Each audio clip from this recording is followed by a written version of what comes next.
অজু অবস্থায় বাচ্চার মলমূত্র পরিষ্কার করলে কি অজু ভেঙে যাবে? আল্লাহর কাছে গুনাহ মাফের দোয়া কি? সন্তান লাভের বিশেষ কোনো আমল আছে কিনা? হাফহাতা গেঞ্জি পরে কি নামাজ পড়লে মাকরুহ হবে? জীবন বীমা কি জায়েজ আছে?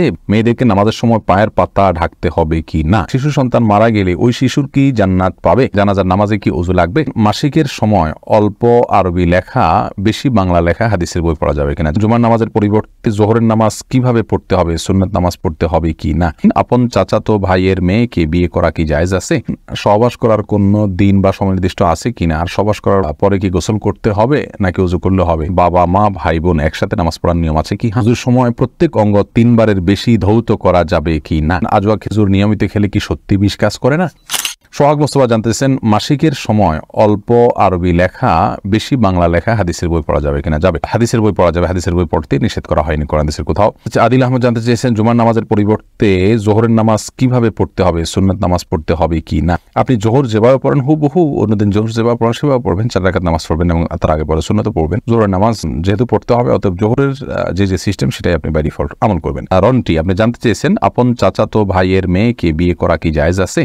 জায়েজ আছে। চাচাতো ভাইয়ের মেয়েকে বিয়ে করা জায়েজ আছে। রাসূল করিম সাল্লাল্লাহু আলাইহি ওয়াসাল্লাম আলী রাদিয়াল্লাহু তাআলার আপন চাচাতো ভাই ছিলেন, তার মেয়েকে অর্থাৎ ফাতেমা রাদিয়াল্লাহু তাআলাকে তিনি বিয়ে করেছেন। শাহেদ আপনি জানতে চেয়েছেন জানাজার নামাজে কি ওযু লাগবে? জানাজার নামাজে ওযু লাগা না লাগা নিয়ে দ্বিমত রয়েছে। আমাদের উলামা ইকরামের মতে ওযু লাগবে, আর এই মতটা আমার কাছে বিশিষ্ট মনে হয়। এর বাইরে আরবের স্কলারদের মধ্যে সৌদি আরবের অনেক উলামা ইকরামের মতে জানাজার নামাজে ওযু লাগবে না। তাদের মতে এটা সালাত নয়, এটা নিশ্চয় একটা দোয়া, দোয়ার জন্য ওযু লাগে না, সেই সব ওযু লাগবে না। ইব্রাহিম আলম মিয়া আপনি জানতে চেয়েছেন শিশু সন্তান মারা গেলে ওই শিশুর কি জান্নাত পাবে? ভাই ইব্রাহিম, শিশু সন্তান যদি মারা যায়, সে যদি অমুসলিমের ঘরেও জন্মগ্রহণ করে, তার অবস্থান কি হবে? এটা নিয়ে উলামা ইকরামের মধ্যে মতপার্থক্য আছে। অনেকে বলেছেন সে আরাফে থাকবে, অনেকে বলেছেন সে জান্নাতীদের সেবক হয়ে থাকবে।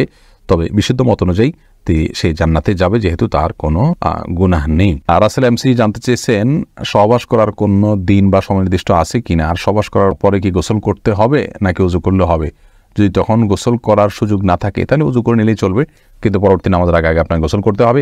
আর জুমার দিন সহবাস করাকে সুন্নাহ বলেছেন উলামা ইকরাম বিশেষ কিছু হাদিসের কারণে। এর বাইরে আপনার যখন প্রয়োজন হবে আপনি তখনই করবেন। পরে ইফতেখার আলম সাগর আপনি জানতে চেয়েছেন বাবা মা ভাই বোন একসাথে নামাজ পড়ার নিয়ম আছে কি? হ্যাঁ, একসাথে নামাজ হতে পারে, তবে যারা মেয়েরা আছেন মা এবং বোন তারা পেছনে এক কাতারে দাঁড়াবেন। সে কাতারে কোনো পুরুষ দাঁড়াবেন না, পুরুষরা সামনের কাতারে দাঁড়াবেন, মেয়েরা পিছনের কাতারে দাঁড়াবেন। বাচ্চা থাকলে তারা মেয়েদের সাথে দাঁড়াতে পারে অথবা পৃথক কাতারেও দাঁড়াতে পারে, কিন্তু বাবা মা ভাই বোন একসাথে জামাত হতে পারে। হাসান মাহমুদ আবরার জানতে চেয়েছেন আজওয়া খেজুর নিয়মিত খেলে কি সত্যি বিষ কাজ করে না? দেখুন, বিষ কাজ করে না এই হাদিসের ব্যাখ্যা বিভিন্ন রকম রয়েছে। তার ভিতরে একটা হলো যে কোনো প্রকার রোগ শোক এগুলা তার শরীরে কাজ করবে না বা এগুলো তার কোনো ক্ষতি করতে পারবে না, রোগ প্রতিরোধ ক্ষমতা তার ভিতরে বৃদ্ধি পাবে। এটা হলো এর সবচেয়ে গ্রহণযোগ্য ব্যাখ্যা। আপনার বিষ কাজ করে না বলতে বিষ পান করবে সরাসরি সেটা পান মানে কাজ করবে না, বিষয়টি সেরকম না। আবার অনেক আমাদের মধ্যে এটা বিষও কাজ করবে না যদি সেভাবে মানুষ নিয়ম করে খায়। এরপরে প্রশ্ন করেছেন বোন ইশরাত জাহান মারিয়াম, মেয়েদেরকে নামাজের সময় পায়ের পাতা ঢাকতে হবে কি না? এটা নিয়ে মতবিরোধ রয়েছে। অনেক উলামা ইকরাম ঢাকতে হবে বলেন এবং তার সপক্ষে বেশ কিছু দলিল তারা হাজির করে। আলমারাতু আওরাতুন, মেয়ের পুরাই হলো আপনার ঢাকার বস্তু বা সতর করে বা ঢাকার মতো মেয়েদেরকে পুরোটাই ঢাকতে হয় এবং সতর করতে হয়। এর বাইরে আরো বেশ কয়েকটি আসারের দ্বারাই তারা বলেন যতটুকু ঢাকা যায়, কিন্তু এর বিপরীতে অনেক উলামা ইকরাম বলেন যে না, পাও ঢাকা এটা বাধ্যতামূলক নয়, তবে যতটুকু সম্ভব টাকনু পর্যন্ত ডাকতেই হবে, এরপর যতটুকু সম্ভব ঢেকে রাখতে পারলে ভালো হয়। সবচাইতে নিরাপদ হয় যে আমরা বড় জামা পরে যদি পায়ের পাতা ঢেকে রাখতে পারি তাহলে ইখতিলাফের ঊর্ধ্বে উঠে যেতে পারি, ওইটা সবচেয়ে নিরাপদ। এম এ রাজ্জাক আপনি প্রশ্ন করেছেন অজুর সময় প্রত্যেক অঙ্গ 3 বারের বেশি ধৌত করা যাবে কি না? অজুর সময় প্রত্যেক অঙ্গ 3 বারের বেশি ধোয়া যাবে না, কারণ একটি বর্ণনায় রয়েছে যে ফামান জাদা আলাইহা ওয়া নাকাসা ফাকাদ তাআদ্দা ওয়া যালামা, অর্থাৎ 3 বার উযু করার বিষয় নবী সাল্লাল্লাহু আলাইহি ওয়াসাল্লাম দেখানোর পরে একটি রিওয়ায়াতে আসছে যে তিনি বলেছেন যে এর বেশি যে করবে সে সীমা লঙ্ঘন করলো। কারণ 3 বার নবী সাল্লাল্লাহু আলাইহি ওয়াসাল্লাম দেখিয়েছেন 3 বার ধুলে একটা হাত একটা মুখ মানুষের পরিপূর্ণভাবে ধৌত হয়ে যাওয়ার কথা।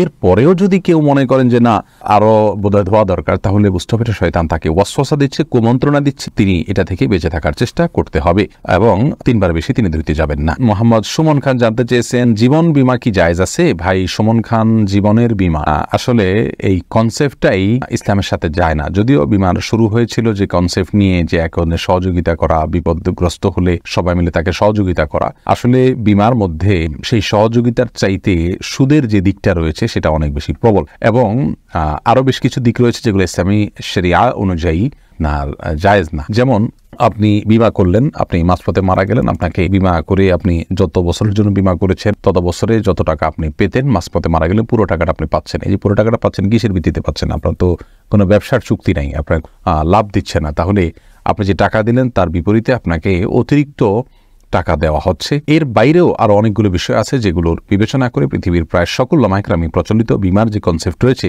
এটাকে জায়েজ বলেন না। যদিও ইসলামী বিমা বলতে আপনার অনেকগুলো বিমা কোম্পানি চালু আছে আমাদের দেশে এবং অন্যান্য দেশে, সেগুলোও কোনোটাই ত্রুটিমুক্ত নয়। আল্লাহু আ'লাম। জাহিদুল হামিদ ফাইসাল আপনি জানতে চাইছেন হাফ হাতা গেঞ্জি পরে কি নামাজ পড়লে মাকরু হবে? ভাই জাহিদুল হামিদ, আপনি যে প্রশ্ন করেছেন তার উত্তর হলো হাফ হাতা গেঞ্জি পরে নামাজ পড়লে বেসিক্যালি নামাজ মাকরু হবে না, যদি আপনি সেটাকে সম্ভ্রান্ত পোশাক হিসাবে মনে করেন এবং শেষ পোশাক পরেই আপনি গুরুত্বপূর্ণ জায়গাগুলোতে যান।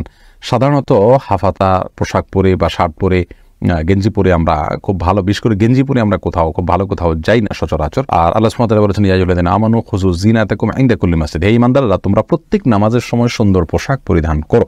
এই যে সৌন্দর্য গ্রহণ করো অর্থাৎ পোশাক পরিধান করো, আর এখানে সৌন্দর্য শব্দ বলে আল্লাহ সুবহানাহু ওয়া তাআলা আসলে ভালো পোশাক যেন আমরা পরি, অর্থাৎ আমাদের যতটুকু সাধ্য আছে তার মধ্যে ভালো পোশাক যেন পরি সেই চেষ্টা করা উচিত। আমরা আল্লাহ সুবহানাহু ওয়া তাআলার সামনে যখন দাঁড়াচ্ছি তখন আমাদের এমন পোশাক পরা উচিত যে পোশাকটা আল্লাহ সুবহানাহু ওয়া তাআলার প্রতি আমাদের যে শ্রদ্ধা রয়েছে, আল্লাহ সুবহানাহু ওয়া তাআলার প্রতি আমাদের যে ঈমান রয়েছে সেটা যেন প্রকাশ পায়।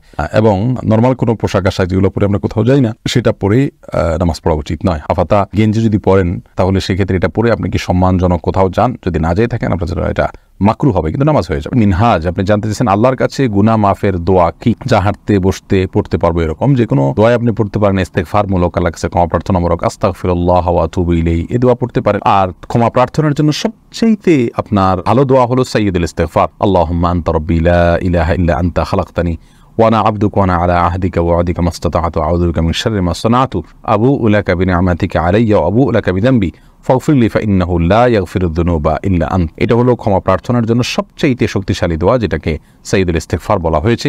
সকাল এবং সন্ধ্যা এটা যদি কেউ পাঠ করে ওই দিনে ওই রাতে মারা গেলে আল্লাহ সুবহানাহু ওয়া তাআলা তাকে সরাসরি জান্নাত দান করবে। তো এই দোয়ার মাধ্যমে আমরা সবচেয়ে বেশি ক্ষমা প্রার্থনা করতে পারি আল্লাহর কাছে। এমনি মিনহাজ জানতে চাইছেন সন্তান লাভের বিশেষ কোনো আমল আছে কিনা? আল্লাহ সুবহানাহু ওয়া তাআলার কাছে দোয়া করবেন। আসলে আল্লাহ সুবহানাহু ওয়া তাআলা এটা তাকদীরের বিষয়, কাউকে চাইলে সন্তান দেন, কাউকে চাইলে দেন না। আল্লাহ সুবহানাহু ওয়া তাআলা বলেছেন হাবু লিমান ইয়াশাউ ইনাসা ওয়া ইয়াহাবু লিমান ইয়াশাউ যুকুরা আও ইউযাউযুহুম যুকরান ওয়া ইনাসা ওয়া ইয়াজআলু মান ইয়াশাউ আকিমা। আল্লাহ সুবহানাহু ওয়া তাআলা যাকে ইচ্ছে তাকে মেয়ে দেন, যাকে ইচ্ছে তাকে ছেলে দেন, যাকে ইচ্ছে তাকে ছেলে মেয়ে দুইটাই দেন, আর যাকে ইচ্ছে তাকে কোনোটাই দেন। এটা সম্পূর্ণ আল্লাহর ইচ্ছার উপর নির্ভর করে। আল্লাহ সুবহানাহু ওয়া তাআলা যদি কাউকে না দেন, আল্লাহর ফয়সালাকে মেনে নিতে কষ্ট হবে ঠিক, কিন্তু এটাকে মেনে নিতে পারলে আল্লাহর কাছে আজরে আজিম পাবেন। এটা ঈমানের গুরুত্বপূর্ণ একটা দিক যে আল্লাহর ফয়সালাতে সন্তুষ্ট হয়ে যাওয়া।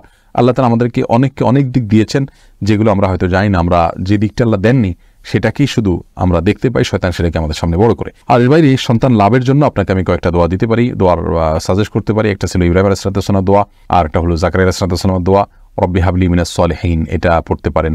এবং রব্বি হাবলি মিন লাদুনকা যুররিয়াতান তাইয়্যিবাহ ইন্নাকাস সামিউদ দুআ, এটাও পড়তে পারেন। যার অর্থ হলো আল্লাহ আপনি আমাকে আপনার পক্ষ থেকে ভালো সন্তান দান করুন, আপনি দোয়া শ্রবণকারী। এই সমস্ত দোয়ার মাধ্যমে জাকারিয়া আলাইহিস সালামকে আল্লাহ তাআলা বৃদ্ধকালে সন্তান দিয়েছেন এবং ইব্রাহিম আলাইহিস সালামকে আল্লাহ সুবহানাহু ওয়া তাআলা সন্তান দিয়েছেন, বিধায় এই দোয়াগুলো আপনি করতে পারেন। এরপরে প্রশ্ন করেছেন তাসনিম তাহসিন, আপনি জানতেছেন ওযু অবস্থায় বাচ্চার মলমূত্র পরিষ্কার করলে কি ওযু ভেঙে যাবে? না বোন, ওযু ভাঙবে না।